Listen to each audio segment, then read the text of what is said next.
ingin menjadi, tak payah nak nyanyi sangat sebab tak sedap. Kepada orang bujang yang tak ada masa tu, ni dia saya syorkan bubur gandum bujang style.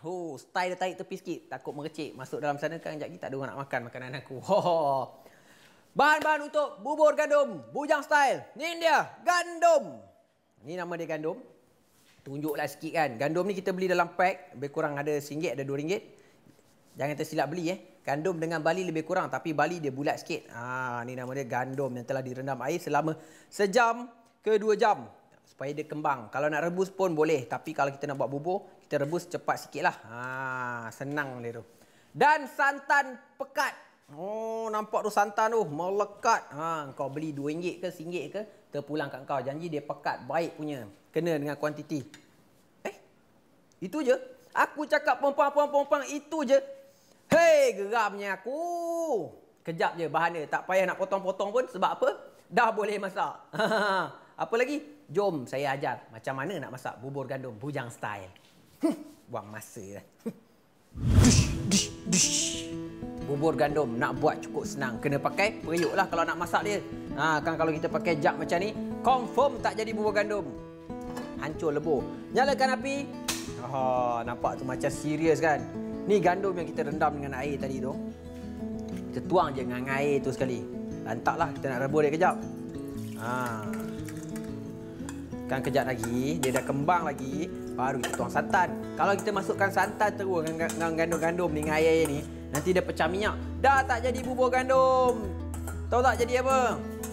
Malah nak cakap, jadi kari. Aku malas betul lah pakai benda-benda besi-besi ni. Bunyi ketang. Bingit. Risau, bahaya biji macam ni.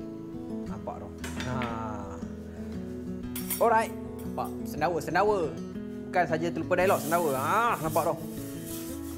Dia sebenarnya nak rebus gandum ni, kena ambil masa yang lama sikit. That's why lah aku suruh korang rendam. Kalau korang tak rendam, memang dia lambat nak kembang. Macam otak kita juga lambat berkembang. Sebab apa? Asyik makan benda-benda yang berlemak je.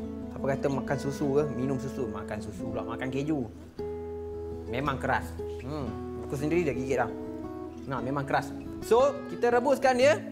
Lebih kurang dalam 15 minit. Lama tak? Lama.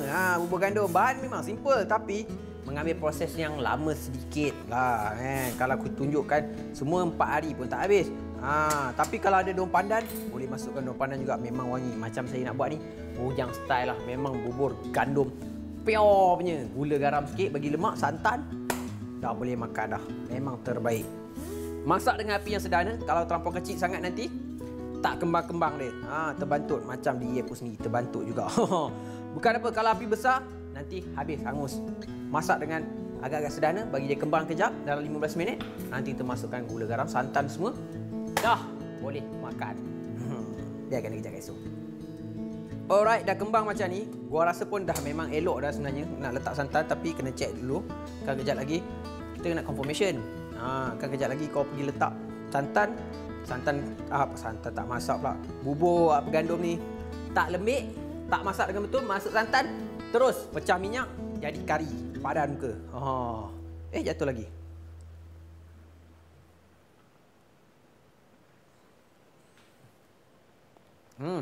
Dia keras-keras sikit, tapi tak apa.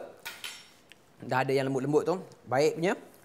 Kita kacau sikit. Nampak dah kering tak dah? Dah kering dah. Tadi kita masuk air. Dia kejap je dia sejat. Dia kembang baik punya. Nak buat apa? Ini dia santan pekat. 14 kali pun dah tepuk. Tak masuk santan lagi. Ini dia ni masukkanlah santan pekat yang kita beli tadi. Nampak tu. Ama ilik. Tak gambar jangan belik. Baik punya. Dia kalau cair sangat nanti tak sedap juga. Biar dia pekat-pekat sikit.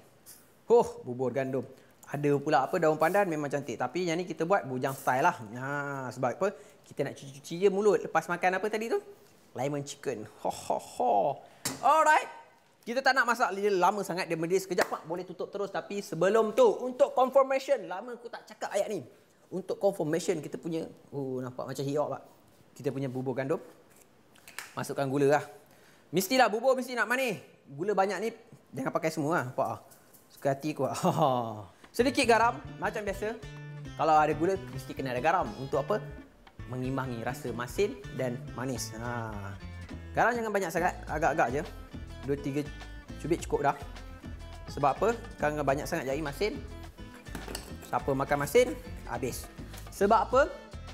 Kita kena kontrol gula dengan garam dalam badan kita dengan minyak. Kalau tak, korang dah boleh buka kedai runcit. Sebab apa? Komplit. Gula banyak, garam banyak, minyak banyak, dah boleh berniaga. So, kontrol benda-benda macam tu. Okey, kita masakkan dia sampai dia mendidih. Lembut sikit gandum tu. Dah boleh angkat, dah boleh hidangkan. Nampak sangat-sangat menarik tu. Oh.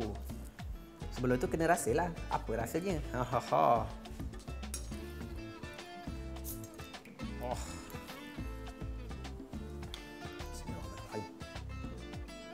Oh, wangi. Santan ni wangi. Kalau ada daun pandan memang lagi sedap. Tapi daun pandan bukan saja tak nak beli. Bukan saja tak nak bubuh. Dan bukan terlupa beli. Tapi kita buat bujang style lah. Macam biasalah.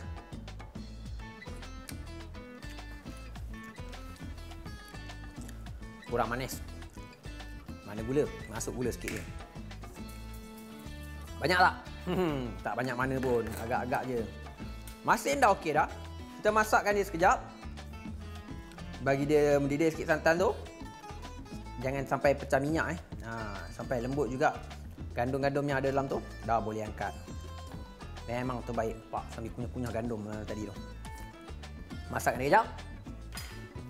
Oh, dia nampak tu bubur gandum kita. Oh, menarik. Jangan pecah minyak. Dia dah mendidih macam tu memang dah baik dah sebenarnya. Kita nak rasa apa jadi. Rasa lemak manis dia macam mana. Kan kejap lagi ada orang komplain tak sedap pula. Tapi dah macam ni okey lah. Tak payah nak pekat-pekat sangat. Boleh pekat. Tapi kena masak dengan kuantiti yang sikit lah. Sebab santan pun bajet banyak tu je. Bismillahirrahmanirrahim. Rasa apa jadi.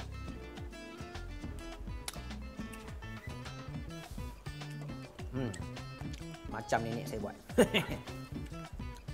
Ketagih pula. Rasa kuah dia sikit. Letak garam sikit. Bagi dia rasa lemak-lemak dia tu. Tuh, cantik. Nampak bubur gandum. Bujang style. Tak payah nak letak apa. MSG. Perlu ke letak MSG dalam bubur gandum ni? Tak tahulah. Kok orang letak ke apa kan. Terpulang kat dia orang lah. Kacau dia. Jangan sampai dia pecah minyak. Okey, dah mendidih baik dah macam tu. Tutup api. Sebab apa kalau tak mendidih tak masak. Bukan apa, bukan masak tak masak. Air ke, sejenis secair ke apa ke, santan ke.